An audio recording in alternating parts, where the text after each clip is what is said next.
Please don't you go. আসসালামু আলাইকুম everyone, welcome to সুমিনাস diary. সুমিনাস ডায়েরিতে আপনাদেরকে সাথে নিয়ে আরেকটি নতুন গল্প লিখতে চলে আসলাম। কেমন আছেন সবাই? আশা করি আল্লাহর রহমতে ভালো আছেন। আলহামদুলিল্লাহ, আমি তো ভালো আছি। আজকের গল্পটা আপনাদেরকে সাথে নিয়ে লেখার জন্য চলে এসেছি ৩০০ ফিটে। আর যারা আমার ভিডিও দেখেন তারা জানেন যে আমি সবুজ প্রকৃতি কতটা পছন্দ করি, আর একদম প্রকৃতির মাঝে মিশে যেতেও কতটা ভালো লাগে আমার। সব জায়গাতেই আমি চেষ্টা করি একটু প্রকৃতি খুঁজে বের করার। সেরকমই ৩০০ ফিটে এসেছি। আমিও চেষ্টা করছি কোথায় কোন সুন্দর সুন্দর প্রকৃতিটা আছে তা নিজের চোখে দেখা এবং ক্যামেরার চোখে আপনাদের জন্য তুলে নিয়ে আসার।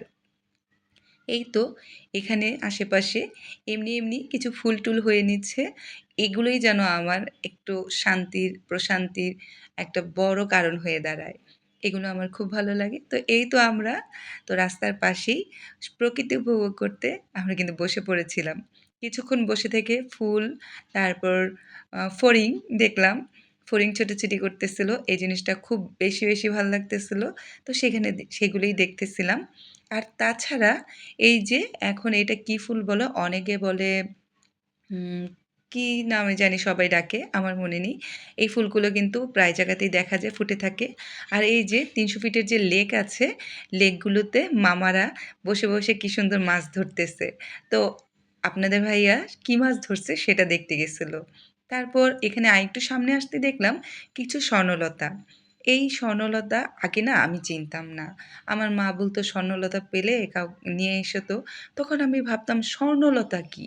একটু বড় হওয়ার পর বুঝলাম এই যে অন্য গাছের উপর বেয়ে বেয়ে হলুদ রঙের যে স্বর্ণের কালারের যেই আ ডগা বা আগাগুলা বা আগাছাগুলা হয়, এটাই স্বর্ণলতা। আর এই যে ক্যামেরাতে ধরা পড়ল আপনাদের ভাইয়া একটা ফুল তুলে আনছে। আর সেই ফুল হাতে নিয়ে হাঁটতেছে। কার জন্য ফুলটা তুললো? ফুলটা কিন্তু আমাকে দিল না। তো আমি বারবার জিজ্ঞাসা করতেছিলাম, "কার জন্য এই ফুল তুলে আনছে?" তো যাই হোক, তার সাথে একটু মজা করতেছিলাম। আসলে সে এরকম মানুষ না যে ফুল তুলে বউকে দিবে।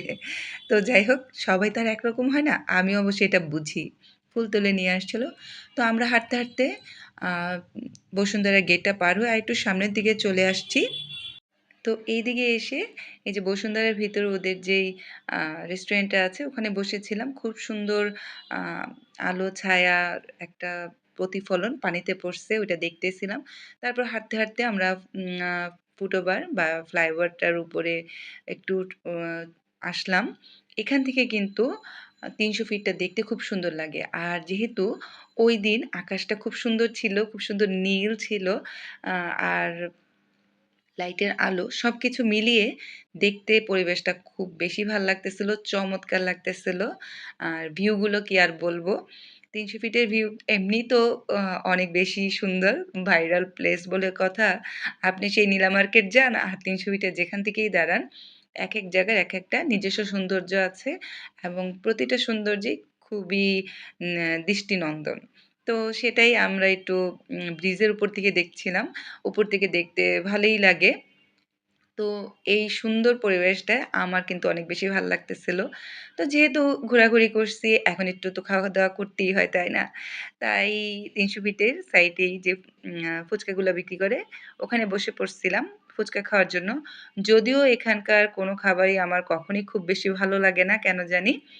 তারপর এই তো আমরা ফুচকা খেয়ে লেকের পাশেই বসেছিলাম কিছুক্ষণ। আর লেকের পানিতে লাইটের চিকমিক আলো দেখতেছিলাম। অনেকক্ষণ বসেছিলাম। এই দেখতে দেখতেই সুন্দর রাত, দিন রাতের প্রকৃতি উপভোগ করতে করতেই আজকের ব্লগটি শেষ করলাম। আশা করি ভালো লাগছে। ভালো লাগলে অবশ্যই লাইক, কমেন্ট এবং শেয়ার করে দিবেন। আর হ্যাঁ, YouTube এ সুমিনাস ডায়েরি চ্যানেলটি সাবস্ক্রাইব করতে ভুলবেন না। ভালো থাকবেন। আল্লাহ হাফেজ। আসসালামু আলাইকুম।